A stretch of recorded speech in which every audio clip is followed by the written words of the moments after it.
بسم اللہ الرحمن الرحیم۔ السلام علیکم دوستوں، آپ دیکھ رہے ہیں ہمارا چینل روہنگیا کی تاریخی حقائق۔ یہ کون ہے؟ یہ ہے آج کا ہمارا ٹاپک۔ روہنگیا کی تاریخ جاننے کے لیے اس ویڈیو کو آخر تک دیکھیں۔ روہنگیا ایک نسلی مسلمان برادری ہے جو صدیوں سے میانمار میں اکثریتی بدھ برادری کے ساتھ رہتی چلی آئی ہے۔ ایک اندازے کے مطابق اس وقت میانمار میں تقریباً 11 لاکھ روہنگیا افراد بستے ہیں۔ ان کی زبان روہنگیا یا روہنگا کہلاتی ہے، جو میانمار بھر میں عام طور پر بولی جانے والی زبانوں سے یکسر مختلف ہے۔ روہنگیا برادری کو ملک میں آباد دیگر 135 نسل جیسی سرکاری حیثیت حاصل نہیں ہے، اور انہیں 1982 سے میانمار میں شہریت کے حق سے بھی محروم کر رکھا ہے۔ یوں ایک طرح سے یہ بے وطنی کا شکار ہو کر رہ گئی ہے۔ یہ برادری میانمار کی ساحلی پٹی ریخائن میں رہتی ہے، اور سرکاری اجازت کے بغیر یہ لوگ اس علاقے سے باہر نہیں نکل سکتے۔ روہنگیا میانمار کے غریب ترین برادریوں میں سے ایک ہے، اور وہ زیادہ تر گھیٹو انداز کیمپوں میں گزرے ہیں جہاں انہیں زندگی کی بنیادی سہولتیں بھی میسر نہیں ہیں۔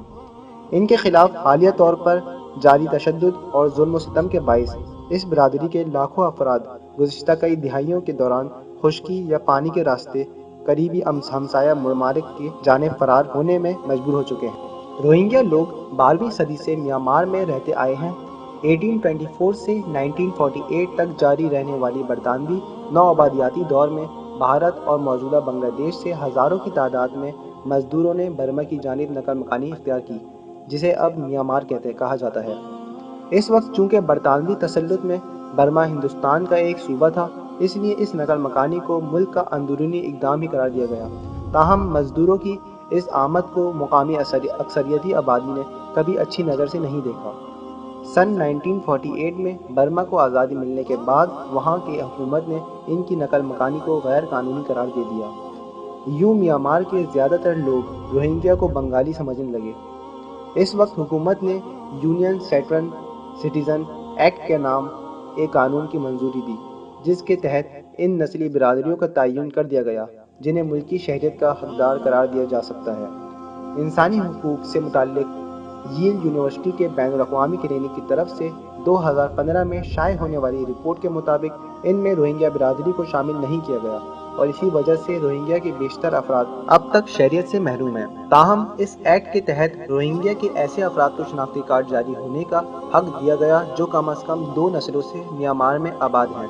یوں شروع میں اس برادری کے بہت سے افراد کو شناختی کارڈ اور شہریت بھی دے دی گئی، جس کے باعث روہنگیا کے متعدد افراد منتخب ہو کر ملکی پارلیمان میں بھی پہنچے۔ 1962 میانمار میں فوجی بغاوت کے بعد روہنگیا برادری کی صورتحال ڈرامائی طور پر تبدیل ہو گئی۔ نئی فوجی حکومت نے تمام افراد کو قومی رجسٹریشن کارڈ حاصل کرنے کا پابند کر دیا، تاہم روہنگیا افراد کو غیر ملکیوں کی حیثیت سے رجسٹریشن کارڈ جاری کیے گئے، جن کے باعث ان کے لیے ملازمتوں اور تعلیمی اداروں میں داخلوں کا حق محدود ہو کر رہ گیا۔ پھر 1982 میں شہریت کے ایک نئے قانون کی منظوری دی گئی، جس کے باعث روہنگیا مؤثر طور پر بے وطنی کا شکار ہو گئے۔ اس قانون میں شہریت کو 3 درجوں میں تقسیم کر دیا گیا۔ بنیادی شہریت کے حصول کے لیے لازمی قرار دیا گیا کہ متعلقہ شخص کا خاندان 1948 سے قبل میانمار میں آباد تھا، اور وہ قومی زبانوں میں سے کوئی ایک روانی سے بول سکتا ہو۔ روہنگیا برادری کے بیشتر افراد ان شرائط پر پورا نہیں اترتے۔ اس کے نتیجے میں اس برادری کے افراد کے لیے قانون تک رسائی، حصول تعلیم، ملازمت، سفر، شادی کرنے، اپنے مذہب کے مطابق زندگی بسر کرنے اور صحت عامہ کی سہولتیں حاصل کرنے کے حقوق انتہائی طور پر محدود ہو گئے۔ انہیں انتخابات میں ڈالنے کے حق سے بھی محروم کر دیا گیا۔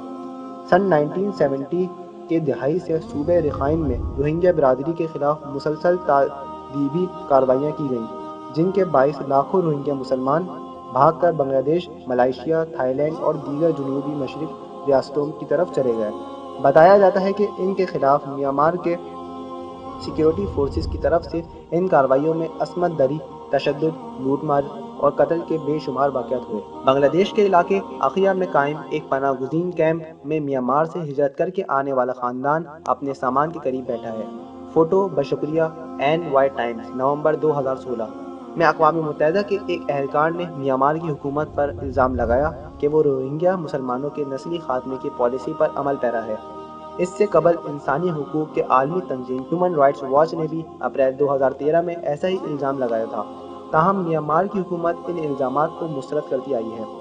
حال ہی میں میانمار کی حکومت نے روہنگیا پر الزام عائد کیا ہے کہ روہنگیا سالویشن آرمی آرسا نامی عسکری تنظیم نے پولیس چوکیوں پر حملہ کیا، جس کے جواب میں میانمار کی فوج نے رخائن میں روہنگیا مسلمانوں کے خلاف سخت فوجی کارروائی کی، جس میں بہت سے مرد، عورتیں اور بچے ہلاک ہو گئے۔ اس تشدد کے نتیجے میں ایک اندازے کے مطابق 50,000 سے زائد روہنگیا مسلمان وہاں سے بھاگنے پر مجبور ہو گئے، جبکہ کئی ہزار لوگ میانمار اور بنگلہ دیش کے درمیان پھنس کر رہ گئے۔ اقوام متحدہ کا کہنا ہے کہ سینکڑوں افراد نے بھاگ کر بنگلہ دیش جانے کی کوشش کی، لیکن بنگلہ دیش کی فوج نے انہیں یا تو گرفتار کر لیا یا پھر واپس میانمار میں دھکیل دیا۔ میانمار کی نوبل انعام یافتہ معروف رہنما آؤنگ سن سوچی بھی روہنگیا مسلمانوں کی حالت زار کے بارے میں بات کرنے سے مسلسل انکار کر رہی ہیں۔ ان کی حکومت روہنگیا کو میانمار کے ایک نسلی گروپ کے طور پر تسلیم نہیں کرتی اور رخائن میں ہونے والے پرتشدد واقعات کے لیے بھی انہیں مورد الزام ٹھہراتے ہوئے انہیں دہشت گرد قرار دے دیتی ہے۔ حال ہی میں پاکستان کی امن نوبل انعام یافتہ ملالہ یوسفزئی نے بھی کہا ہے کہ وہ آنگ سان سوچی کی طرف سے روہنگیا مسلمانوں کے بارے میں بیان کا انتظار کر رہی ہیں۔ مبصرین کا کہنا ہے کہ آنگ سان سوچی کا ملکی افواج پر کوئی کنٹرول نہیں ہے، تاہم فوج کی طرف سے روہنگیا مسلمانوں کے خلاف پرتشدد کارروائیوں کے لیے طاقت کے استعمال کی مذمت نہ کرنے پر ان پر شدید تنقید کی جا رہی ہے۔ بین الاقوامی برادری نے روہنگیا برادری کو دنیا بھر میں تشدد اور ظلم و ستم کا شکار ہونے والی سب سے بڑی برادری قرار دیا ہے۔ حال اقوام متحدہ کے سیکریٹری جنرل اینٹونیو گٹیرز نے کہا ہے کہ رخائن میں فوج کی طرف سے کیے جانے والے پرتشدد کارروائیوں پر انہیں شدید تشویش ہے۔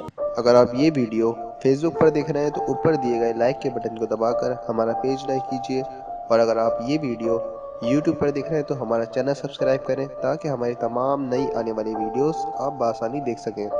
شکریہ۔